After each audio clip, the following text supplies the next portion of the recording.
Hello everyone, welcome once again to the Adventures Travel Club television show. Betty and I are standing with the Aegean Sea in our backyard. In our backyard, right. Yes, that's exactly where it is. backyard. Anyway, we want to welcome you to Greece and this exciting adventure that we have for you today. So don't go away, because here we go. And Betty, we start our exciting adventure at the Baptistry of St. Lydia. So for those folks that don't know about St. Lydia and St. Paul, we're going to get an explanation here. And this was a little place that was outside the walls of the city of Philippi. And I didn't even know that this place existed until we stopped and it's, oh my goodness, it's so beautiful. But Marv, you knew about it because it's in your Gospels. Well, that's true. But not Gospels, in the Acts. Yeah, but I didn't know that this was the place where it was. There. Right, okay. Anyway, we're going to listen to our guide now Because as there was she no Jewish explains. synagogue, Paul left from the city, took a walk right here in this area, outside the city walls we know.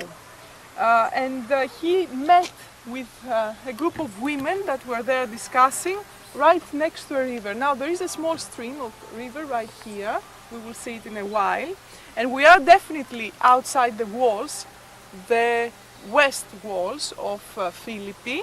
And this is reconfirmed also by what you are looking behind me. You're looking at behind me. This is ruins of a Roman cemetery. Okay, and the cemeteries were always extramuros, in other words, outside the walls.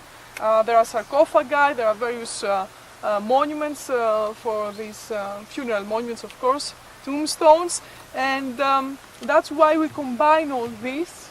And we say that probably this could be the place where Paul met with Lydia. She was a woman from Tarsus in today's Turkey, Asia Minor, and she was here selling a purple cloth that was very expensive, a very expensive material.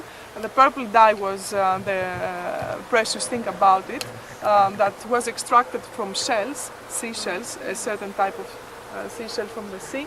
And of course, it was only wealthy aristocrats and important people who could buy that purple cloth. And she must have been a widow, since she's the one who is conducting all the business and this kind of trade. And she brought him to her household, and that's where she was converted. As I said, she believed in him right away. And now here, they started just a few years ago digging for building a church. And that's when they came across these Roman ruins. And finally, instead of building a church, they decided to build that edifice you see, which is a baptistry only. So the only mystery that we hold in there is baptisms. There is something strange happening, and it has to do with that deep conviction that we have as Greek people regarding our Orthodox past. Even people who don't really believe or practice, you will see them very frequently baptizing their babies before you get into the actual church to renounce the devil, everything that is evil. You blow you blow 3 times, you spit down 3 times. You know, this is renouncing, as I said, the devil. And you finally say the Christian creed, and then you proceed into the church. And the parents and the mother especially do not approach from that point onwards. They are not anywhere near the baby. It's the godmother or father and the priest, and it is the priest who will exactly take the baby and put it inside the water. It's not a very pleasant experience for most of the babies. They will usually cry. If they don't, we say that means good luck for the godparent, and have superstitious things. And finally, when the baby comes out, the priest will cut some of its hair, creating the sign of the cross here, here, here, and here. And the baby will also be anointed with blessed olive oil, the sign of the cross here on the forehead, and also here He will put some oil here, and in the vital parts of the body, the genitals especially, and the whole head. And the baby must not be washed for at least 24 hours because this is blessing that receives. Okay. And finally it comes back to your arms, and then they go and they dress it. And I mean, it's a life duty, an obligation, a kind of a duty that lasts for a lifetime. You will present always gifts in the big important feast of Christmas, Easter, and of course on its name day or birthday, and you will be there. Betty, I think this baptistry was very, very beautiful. Don't you think so? I mean, at first I thought it was a church from the outside. It looks, well, of course it's made of marble. I know Marva found it interesting in her conversation about how they go at Easter. How many, 3 times that they Easter, do that? feast day, and Christmas. Yeah, we have an expression for that. We say they are matched, hatched, and dispatched. The 3 times you go to church. Right. Now we're going to hop over into the city walls of the old city of Philippi. Of course, and St. Paul was figured so much as far as our Christian history in here. But, the history went way back before the Christian era as far as Philippi was concerned. And we're going to listen to our guide as she explains it. Right on that side, at the corner building to your right, would be the Senate House. Okay. In the middle, further down on this narrow side, we would have a basilica. Now, the basilica is a building that the Romans created first.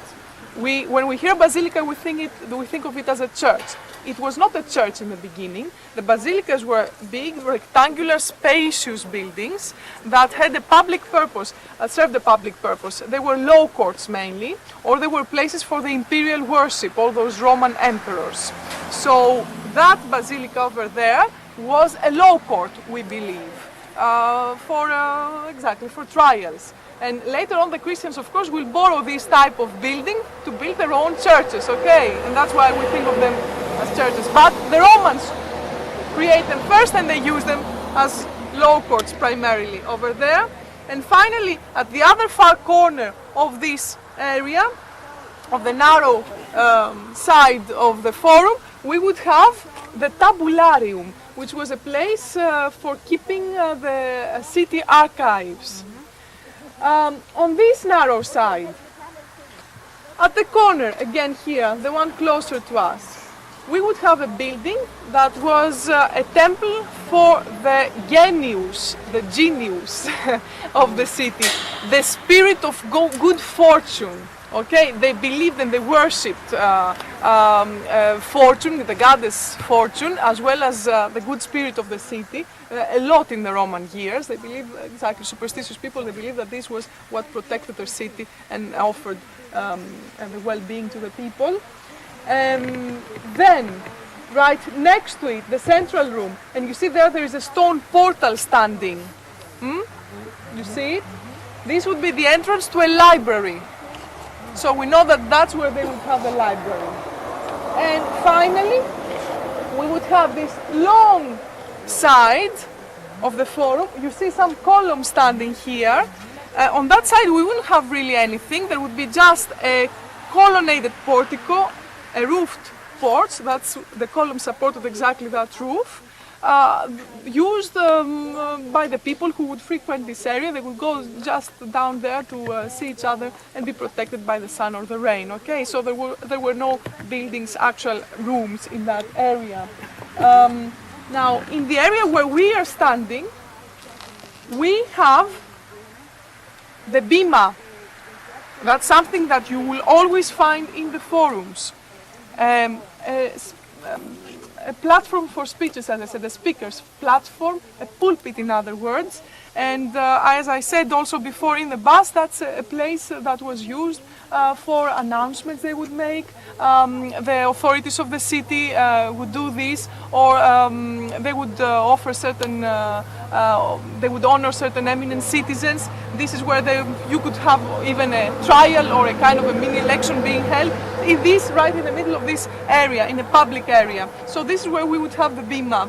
you realize that it is very possible that all those happenings, those events I mentioned before about Paul being brought here by the masters of that girl that was a slave, who was a fortune teller, and being accused to the authorities, and all this turmoil could have happened again here, like we think it happened also in Corinth. We have the Acts that talk about all this.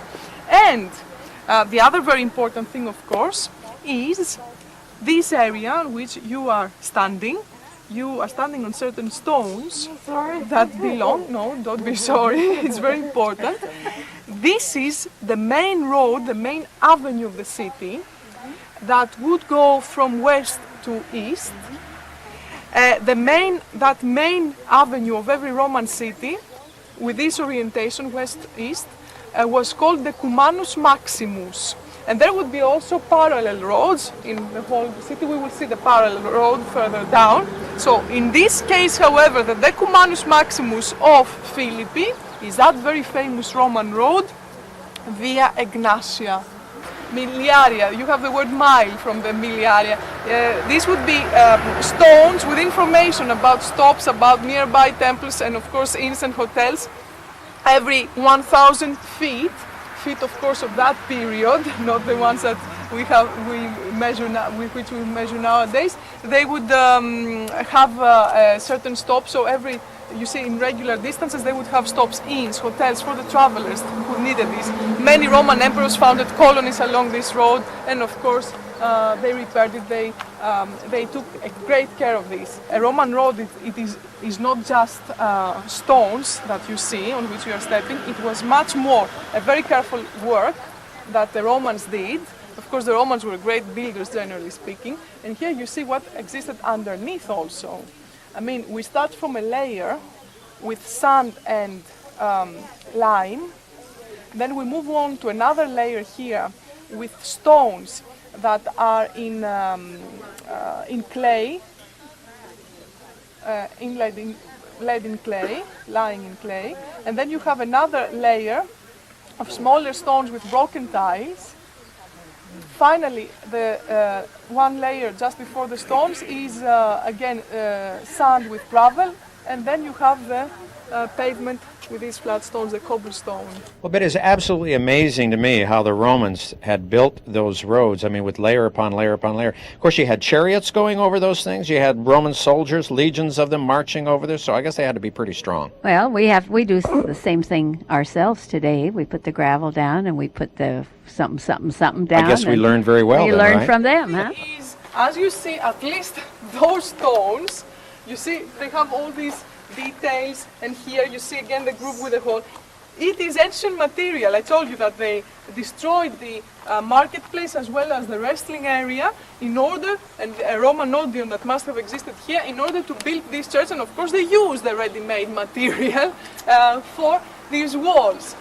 However, they didn't just use the material from this area, they also ordered material, marble, for those columns that you see, that had arrived from an island close to today's Istanbul, quite famous for its marble. The capitals, for sure, were ordered especially for this luxurious, extremely well-built and beautiful church.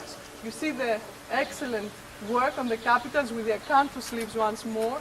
And we have also the very typical masonry over there with the zones of stone and tiles in between for better stability. This is, of course, all this would not be visible. It would be covered with plaster.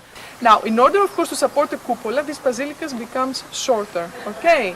And that's why this is a shorter version of basilicas that we have, because these people must have tried to crown it with a cupola. If you pay attention and if you see carefully those pillars, you will see that they are pinched towards the end. So this means that they were again exactly going towards the center, trying to support a cupola. One here in the nave, and one also cupola would be right on top of the sanctuary. This is the holy altar, this is the sanctuary. You see that there is, don't move, don't go anywhere. You see that there is a clear border, this one, defining the holy altar, the sanctuary, and an apsidal room back there. And we would have the narthex right behind this wall. Okay, and let me show you how this would look like more or less. This is the cupola of the sanctuary, and this is the cupola of the nave, the cupola that would exist right on top of us. Okay, and this is the area as it looked like in the Roman years. Okay, with the palestra and the forum, and that's what they built on top of this area. So this is Basilica B. I mean, these are some of the first efforts to create buildings with a cupola. It is very difficult, you know, especially when they are very large. And of course, they were trying clearly to imitate that famous example in Constantinople, the Hagia Sophia. We are certain that these cupolas collapsed even before this church was consecrated. So actually, it was never used. This area, this building, because as I said, the cupolas collapsed. It didn't work out. It didn't succeed. Well, Betty, let's wander down the streets of Philippi to get to the other end where we find another church and a bishop's palace. Okay. Church of the city. We believe this that because exactly right next to it, behind what we see, we had the bishop's palace, a big complex where the bishop of the city of Philippi would live. And exactly the cathedral and the bishop's palace must have been next to each other. Under that level with the mosaics of that octagonal building, we have found, a little bit lower, a mosaic where we had an inscription that dates back to 313 approximately after Christ, which says that the bishop Leontios made this in the praying house of Paul. So we know that right in that area they had built already, even before the octagonal building, a house of prayer for Paul. Paul converted a few people here. I mean, still, it will take quite a few years until, first of all, Christianity is accepted as tolerated in the Roman Empire. It is after 313 exactly that they started tolerating it with the Edict of Milan, Diocletian, who issued this.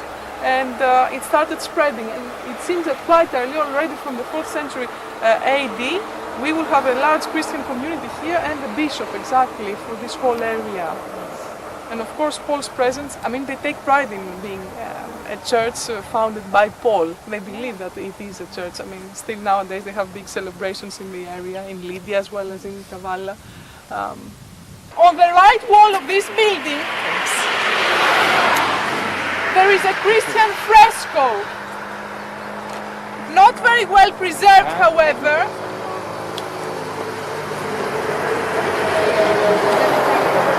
On that fresco,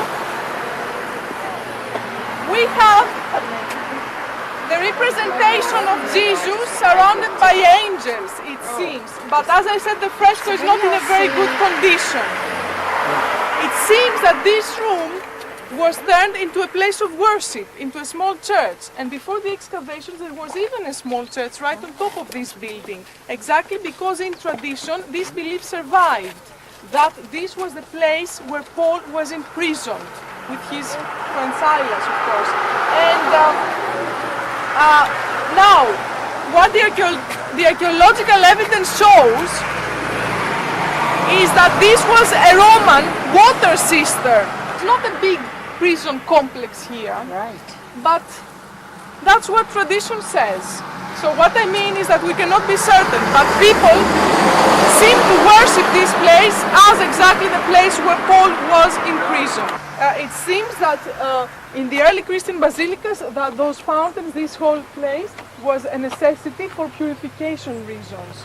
Okay, and now you can follow me, please continue with me, to go into the narthex of this big basilica. Still an area outside the church itself, and here you have the doorstep, okay, that brings you into the narthex.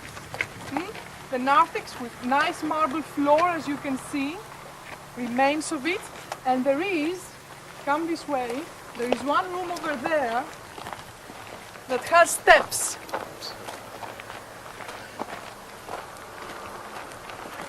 There are steps in here, which means that this church had a second floor. Okay, they're right here, the steps. And there is also another room over here. Come inside.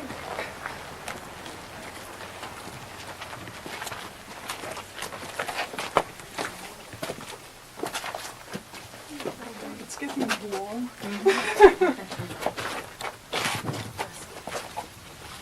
Exactly. We have frescoes that have been preserved. You see the plaster, and we have tapes over here with various colors going up and down. It's very interesting to see that in order to create those straight lines and the different zones with the different colors, they used a rope, a small, thin rope, and its marks are on the plaster, left on the plaster here. If you get closer, you can see them. And of course, all this decoration imitates marble once more. Marble, which is much more expensive, that's why they just imitate it with the frescoes. We have pieces of marble on the floor, and again, this would be an entrance into a side room that must have been a baptistry. Betty, there's much more to see in Philippi, but you just have to go back and do it yourself. So we're going to go on to Athens because we have so much more that's waiting for us there.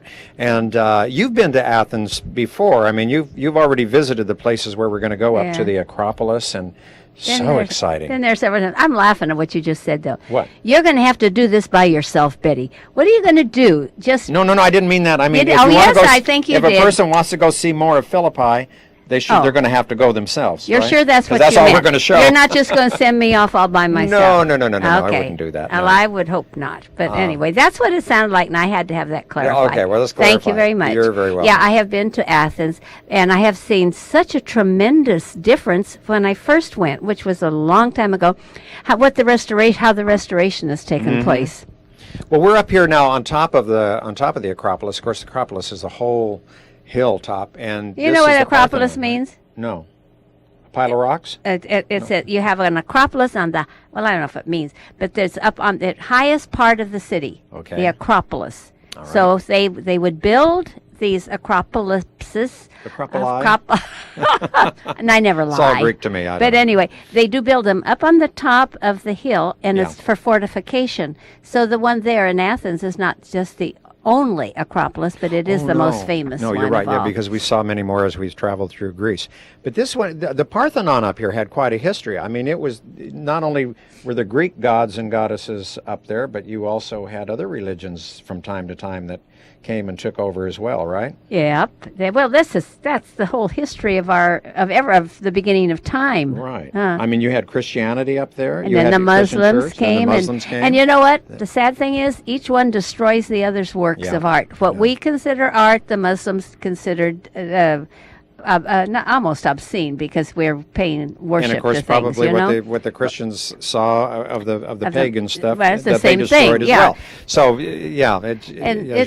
but that's the wonderful thing about excavations, because it does tell the story after so many hundreds of thousands of years, actually. And these pictures that I took here, this is inside of the museum that they have up on top of the Acropolis, and I was very impressed with this. They had things. I mean, they weren't behind glass, that type of thing. They had them right out there so that you could see, and then you could take good pictures.